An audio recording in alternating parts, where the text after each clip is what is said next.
Daniel chapter 6.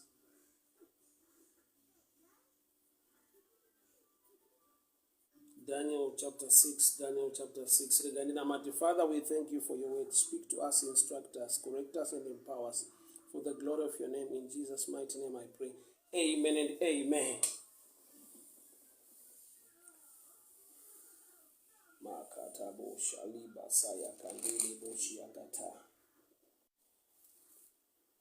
Nyandobata nezvayo ndeyekuva munhu anogona kunzwa kutaura kwaMweya Mustvene. You must yield to the Spirit of God all the times. Nekuda kwekuti incident kana kuti nyaya yaDaniel iri pano ine chekuita nezvakambenge zvaitika kumashure asati akandwa mugomba reshumba.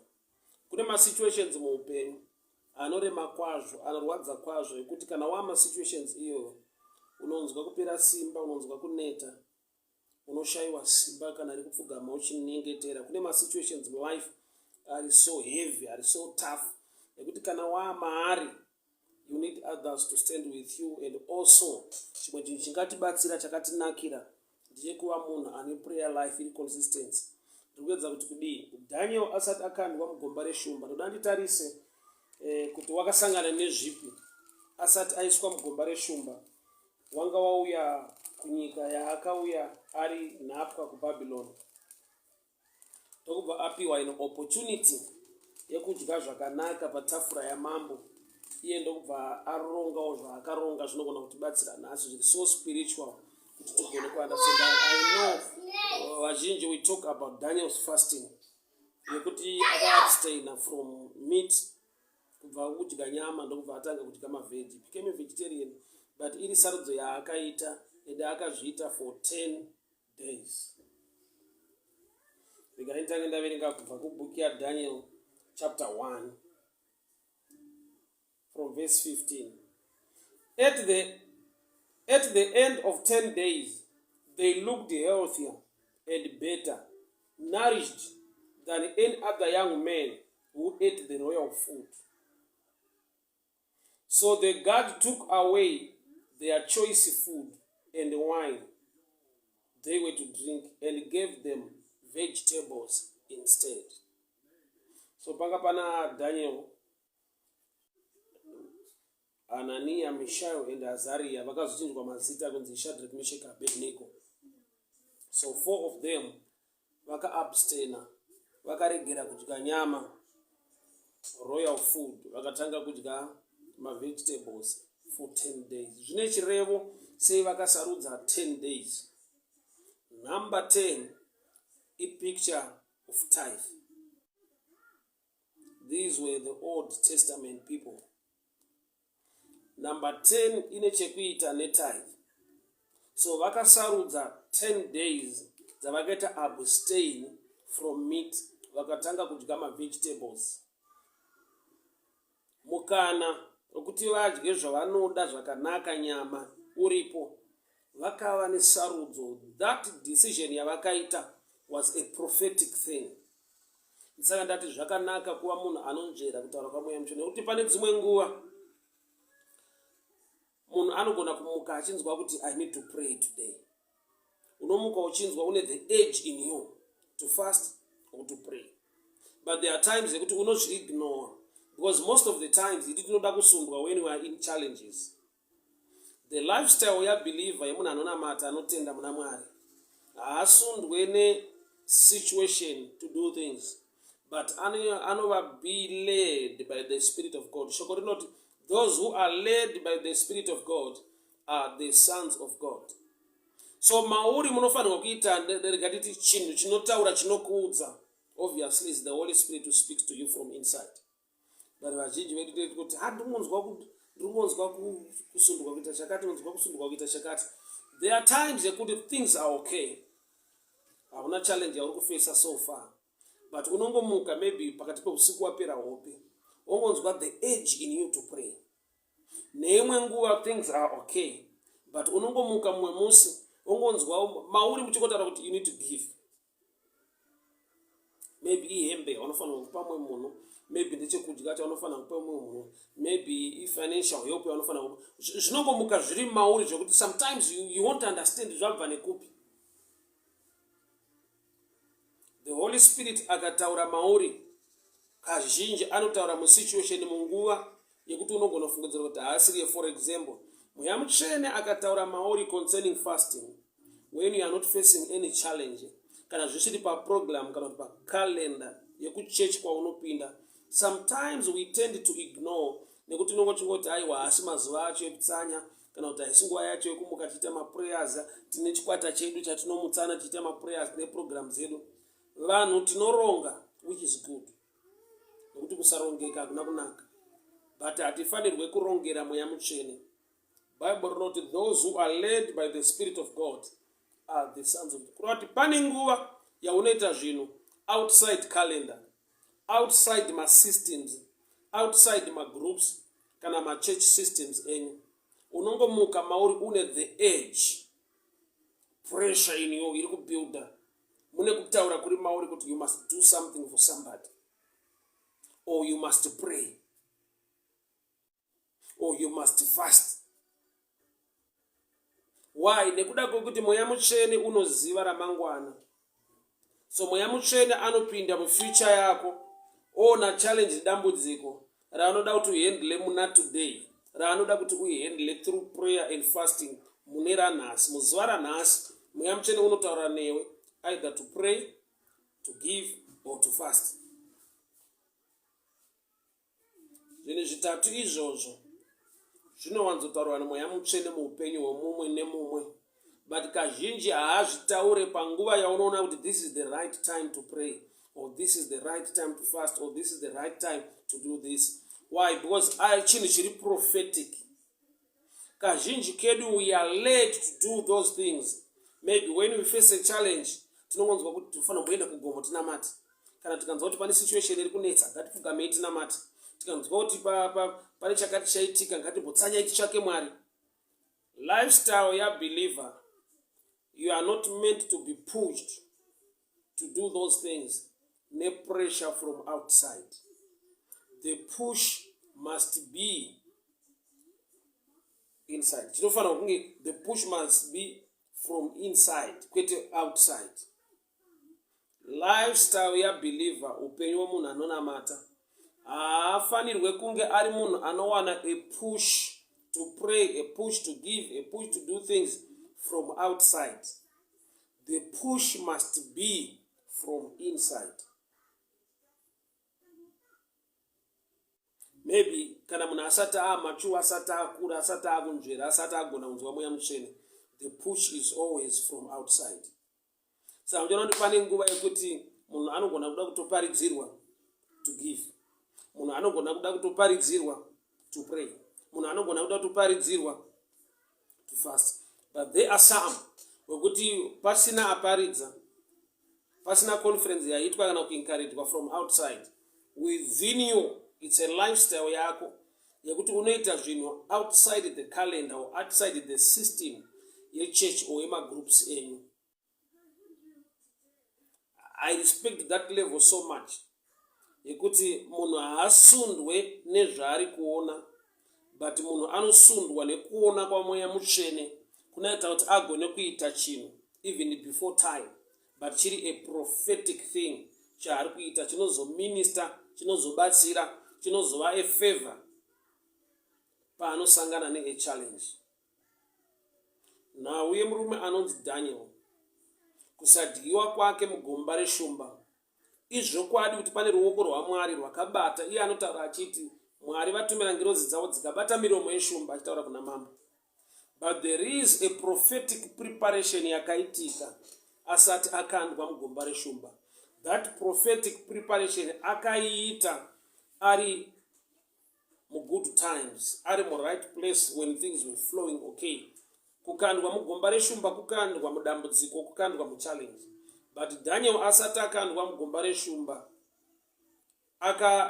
akaiswa mupalace, akasarudzwa iye Shadrach, Meshach, Abednego mupalace ya mambo, vakapiwa opportunity as an honor yekuti vadye zvavanoda.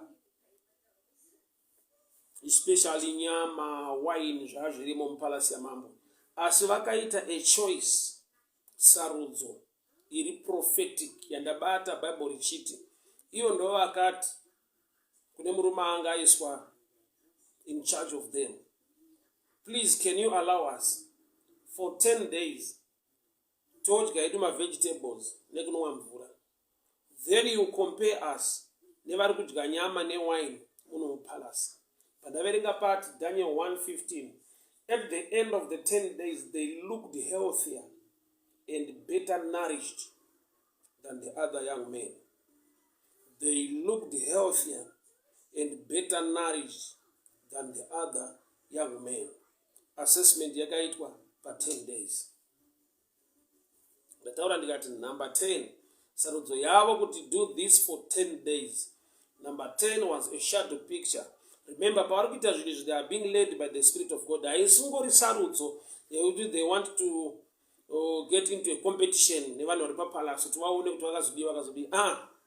It's more than that. They were being led by the Spirit of God. 10, a number of tithe. Kureva kuti, iyo wakati, taakumbomira zvinhu izvi, zvenyama newine, for 10 days. Tichidedicate upenyu hwedu kuna Mwari, but tamira nhau yenyama. Sei nhau yekumira nyama yaiva prophetic kwavari pakati vegetables. Daniel paanobatwa okandwa mugomba reshumba. 10 days dzaakamira nyama, 10 days dzaakamira wine nenyama mupalace yatinoti Daniel's fasting. No lifestyle yaakaintroduce to the lions.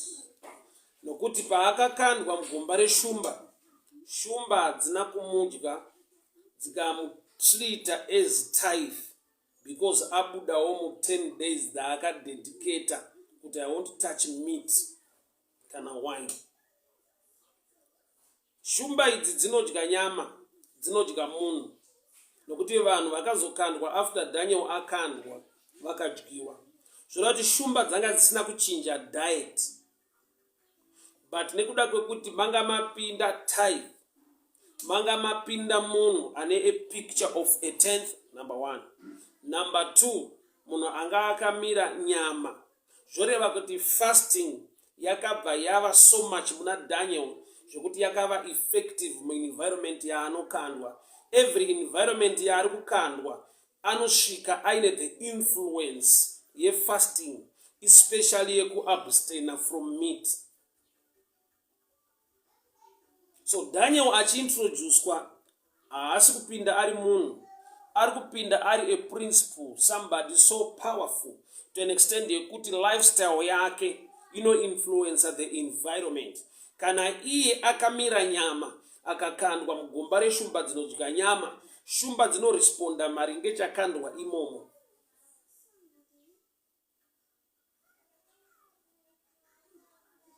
So fasting yaakaita kumashure pa 10 days yekuabstain from meat ndo yaari kuintroduce mulion's den kuti shumba dzinofanira kuti abstain from meat, nokuti ndo a prophetic decision yakaitwa naDaniel ari mupalace.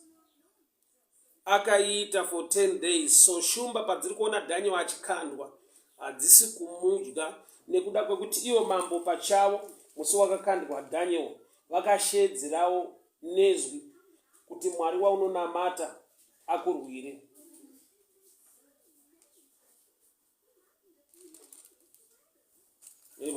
I need to read Daniel chapter 6 from verse 16. So the king gave the order, and they brought Daniel and threw him into lion's den.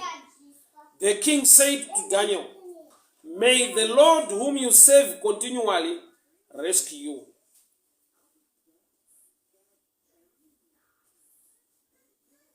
And the king said to Daniel, "The Lord whom you serve continually rescue you."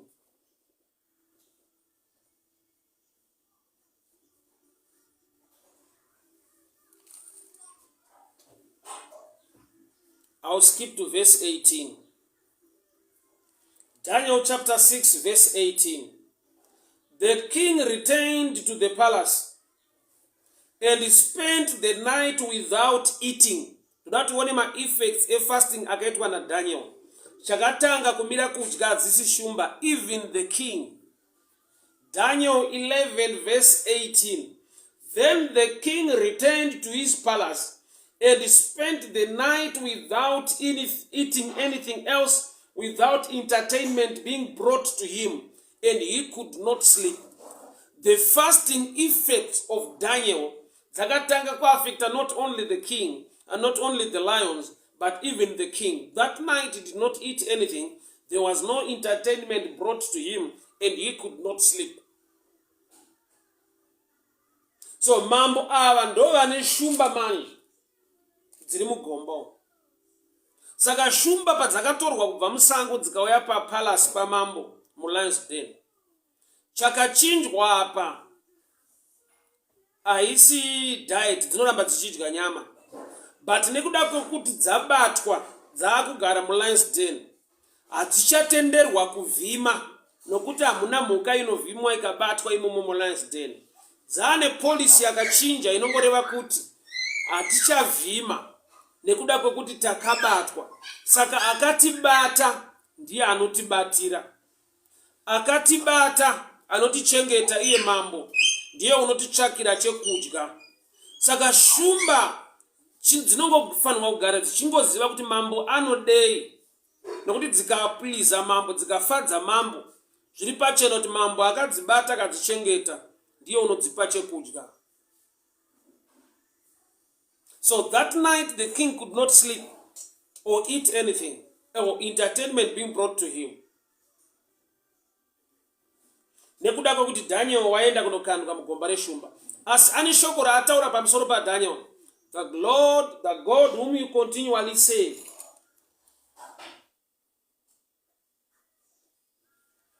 Rescue. Mwari waunonamata nekushumira nguva dzese akurwire. So munhu ari kupinda mulions den aine message, kwete yekudyiwa, but aine shoko kubva kuna mambo kuti Mwari waunonamata akurwire.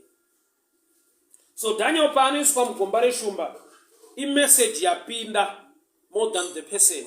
Message yekuti kudi the Lord whom you continually save will rescue you. Saka shumba dzinofanirwa kuziva the mind of the king. Nekuda kwekuti hadzichavhima mujango, asi nokuti dzakachengetwa mupalace, dzaakuvhima the mind of the king.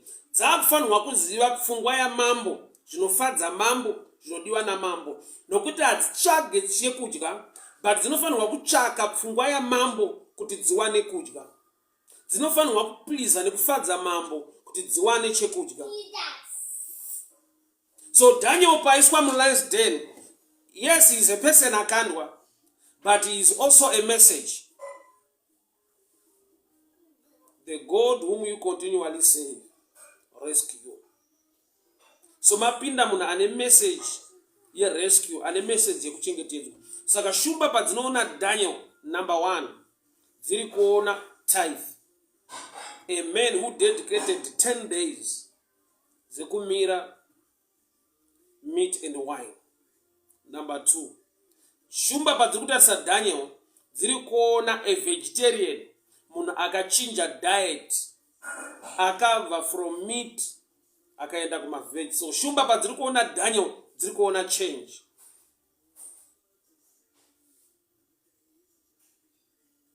Number 3, shumba padziri kuona Daniel dziri kuona message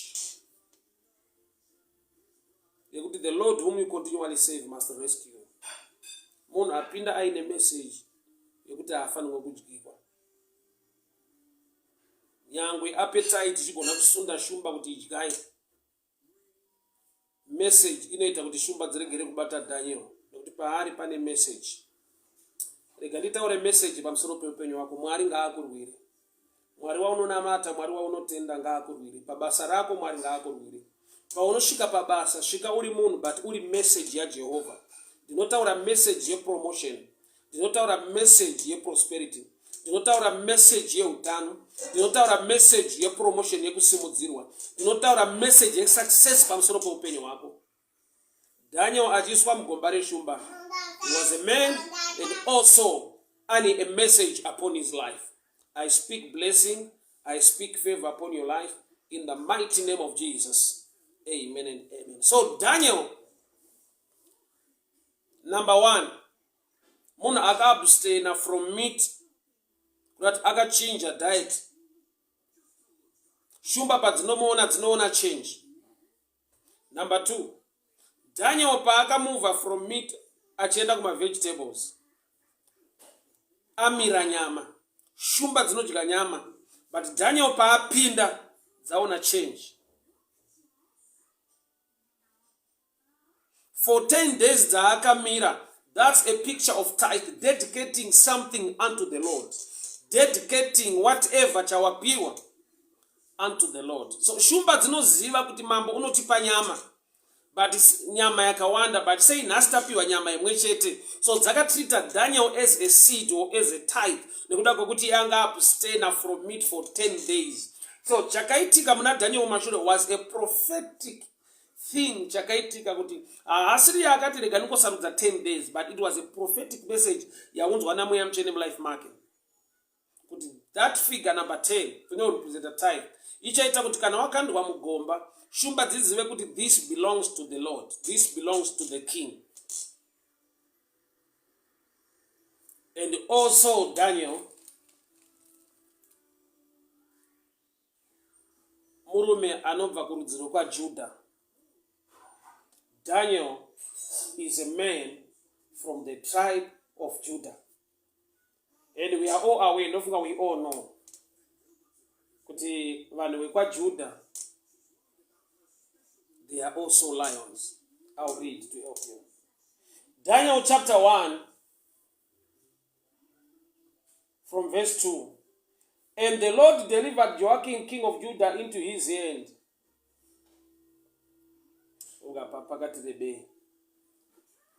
But I want to show you this picture. Here Daniel pachake, his identity yake, he is a man from Judah.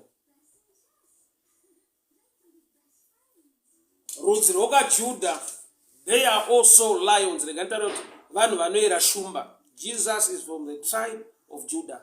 He is the lion.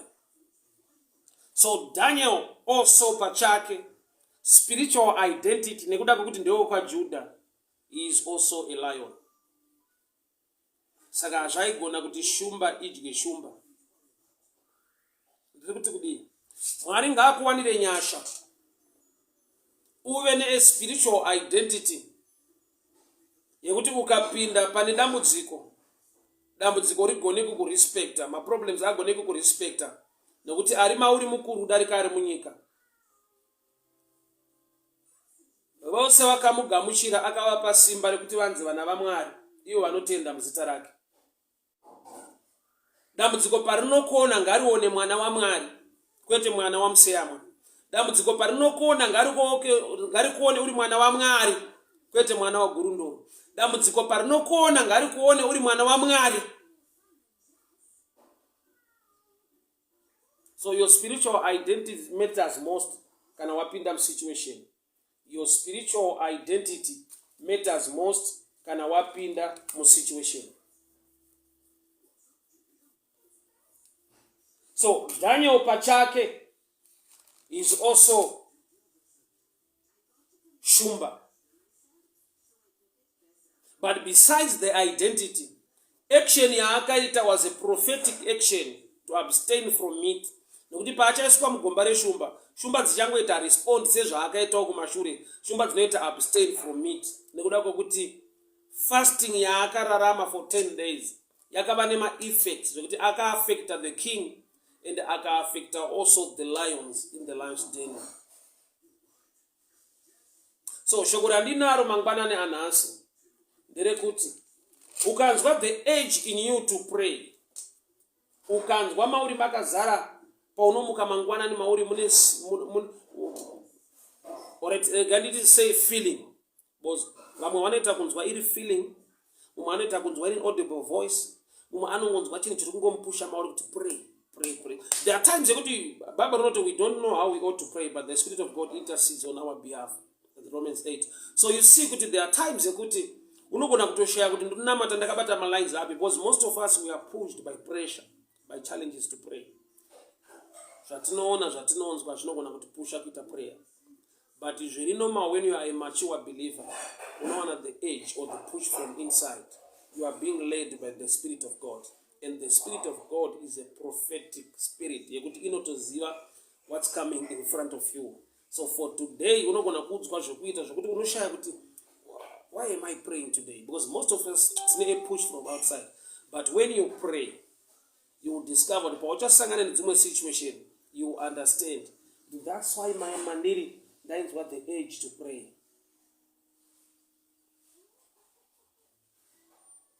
Pane nguva yekuti Mwari vakada kuita chinhu mauri, vakada kuunza chimwe chinhu mauri. You know the only way to receive action yaunoshandisa kugamuchira chinhu kutambanudza ruoko. Mauri unonzwa the age to give, the drive or the push. Unongonzwa mauri the age or the drive in you to give. That's a picture yekuti you are about to receive something. Nokuti action yaunoita kana uchida kugamuchira chinhu, unogamuchira chinhu bedzi kana watambanudza ruoko rwako. So kutambanudza ruoko kuti ugamuchire kunotanga ne the age, the push of the drive to release something. Ruoko rwako rukatambanuka, Mwari vanogona kugadzika chinhu muruoko rwako nokuti rwatambanuka. So pane nguva yekuti paunonzwa kuti mandiri mune the age or the drive to give and you don't understand kuti chabva nekupi zviri kufamba sei. That's a spiritual drive. Inongoreva kuti God is about to release something into your life. So God wants to see your hand stretched so that He can put something in your hand.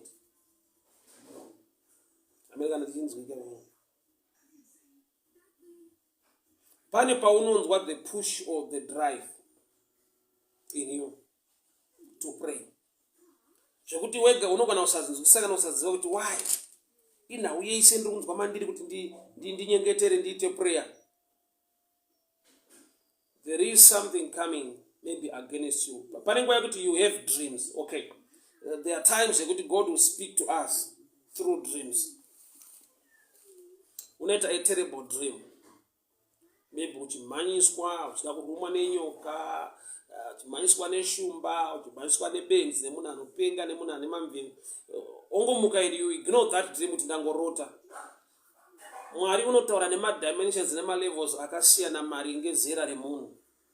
But I've come to tell you this. Whenever you have a dream yebenzi rikukumhanyisa, shumba ida kukuruma kana nyoka, kana vanhu vari kukudzingirira, God is speaking a message into your spirit. You need to wake up in the morning and reject and reverse every plan of the enemy coming against your life. Iwayo ma negative dreams ano cancel one prayer when you wake up and take it serious. My dreams are mu level yezvinhu zviri spiritual.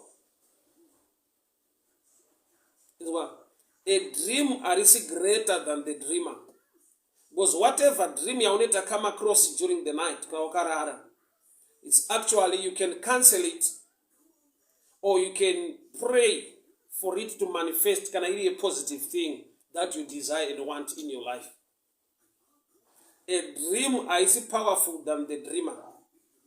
And having a dream, that's a blessing to you. Because there is an attack in life. The Spirit of God will release a message through a dream in you, and you wake up forgetting everything. Remember, kukanganwa a dream, it's also a sign of a heavy attack over your life. Why? Because my dreams are very spiritual.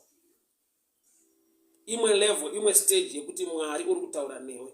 Or even the devil can attack you and release a dream, create a much fear in your life.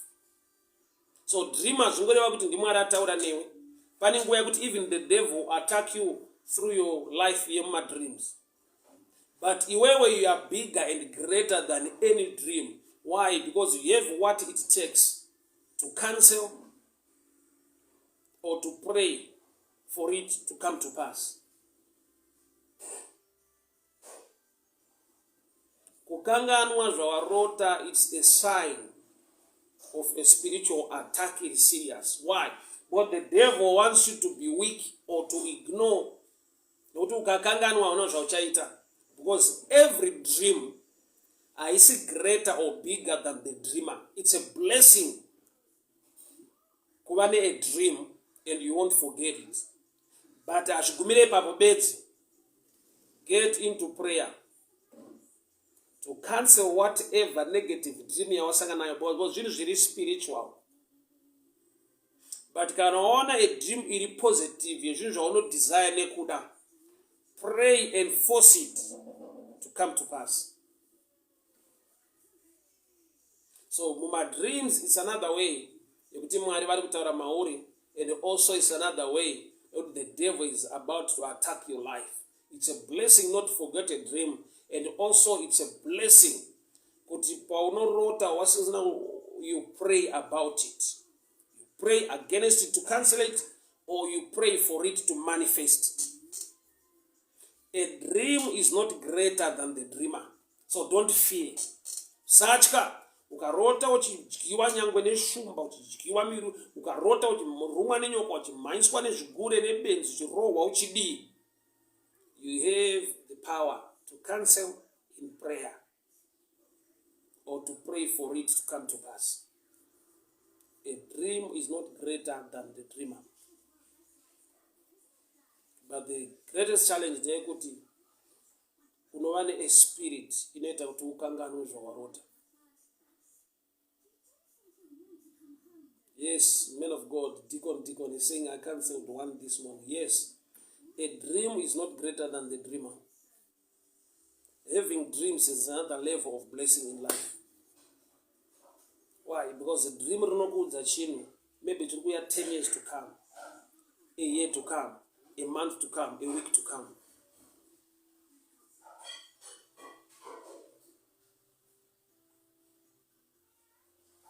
So you have what it takes. Unaro simba rekucancela that. Unaro simba rekunamata for that to come to pass. What you need to do is to yield to the Spirit of God. So pane nguva yekuti unonzwa the edge in you. The edge in you. A push in you. To pray, pray, pray. You onetseka kuti ndonamata nezvii. But when you get into prayer, the Spirit of God takes over. He intercedes on our behalf with the groundings that words cannot explain. Why? Because we don't know how we ought to pray. But the Spirit of the Lord intercedes on our behalf. So I also thought on Namatre, but what the age in you to pray. What you need to do, you just wake up.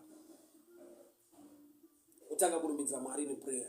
You begin to praise God, to worship God. And all of a sudden you will see the Spirit of God will take over.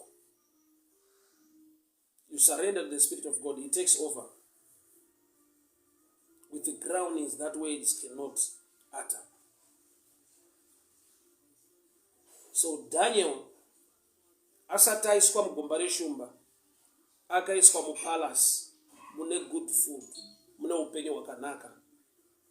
But arimo Mweya Mutsvene ndokubva amuzevezera kuti aite a prophetic action inekuita the challenge that was about to come against his life. Yekuiswa mugomba reshumba. Saka asati aiswa mugomba reshumba akaiswa mupalace mune good food. Kuda kuti nzvimbo yauri for now today yakanaka ine zvakakunakira izvozvo. Rega kuvarayirwa nekukanganwa nekuigirwa zvinotaurwa naMweya Mutsvene nokuti uri kudya zvakanaka. Ugere mupalace, ugere pabasa rakanaka. There are challenges in the future. Vaunogona kuendela muna today by yielding to the Spirit of God and doing what the Spirit of God is leading you to do. Unomuka une the edge, the drive in you. but I just need to do something to somebody. I just need to do something. Nokuti vamwe wedu we are pushed church system. This is the time of the year to fast, which is good.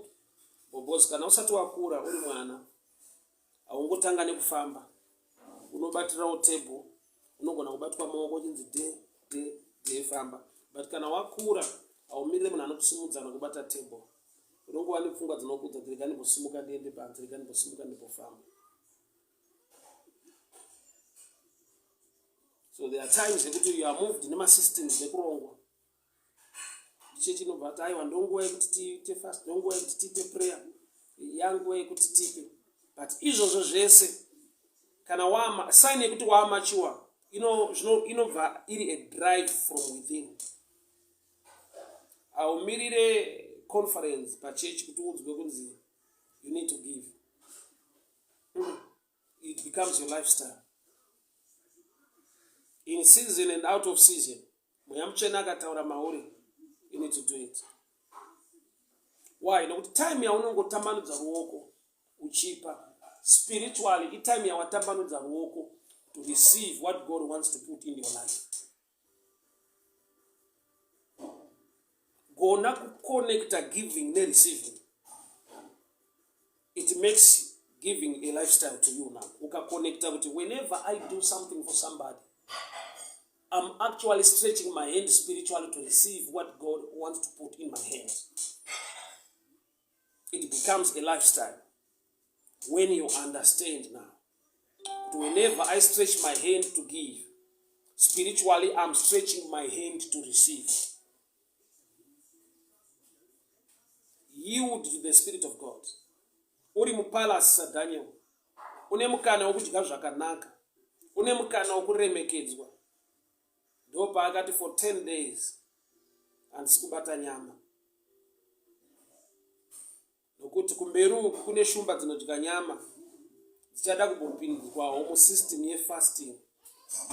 So Mweya Mutsvene ataura naDaniel ahead of a challenge yemulion's den. Saka chiri kuita kuti Daniel asadyiwe mugomba reshumba ndozvandaexplaina. Kuti nyangwe Mwari vakatuma vatumwa vakabata miromo yeshumba. But the real thing ndechekuti akaita a prophetic action yakakansela that challenge. Akamira nyama. Akava nesarudzo yekuti for 10 days tichadya maveji. So paanokandwa mugomba reshumba, shumba dzinongokopa nature yaDaniel dzinomira futi nyama. Shumba padzinoona Daniel, nyangwe Daniel identity yake ari werudzi rwakwaJudha iri shumba. Kuda kuti yakava shumba yaunza a new lifestyle kune dzimwe shumba spiritually.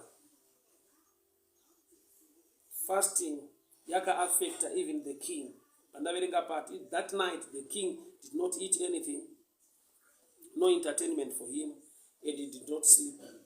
Nokuti vaisa Daniel mugomba reshumba. Kuda kuti paakangova in contact naDaniel, nyaya eating yakasuduruka. So Daniel achiswa mugomba reshumba, the issue of eating inosuduruka. Nekuda kwekuti iye pane paakazvibvisa akazviabstena mukudya nyama. Hachisi chiitiko chekuti akangoita. It was a prophetic instruction by the Spirit of God.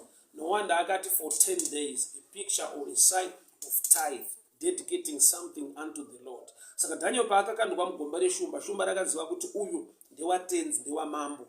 Nekuda kwekuti Daniel paakaiswa akapinda aine message yanzi namambo, Mwari waunonamata akurwirwe, the God whom you continually save must rescue you. So Daniel ariswa mugomba reshumba aine a message yekuchengetedzwa.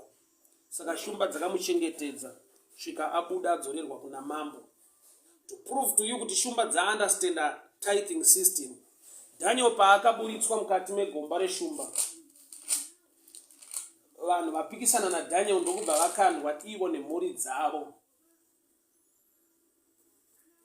Bhaibheri rinoti shumba dzanga dzakatarisa mumusoro.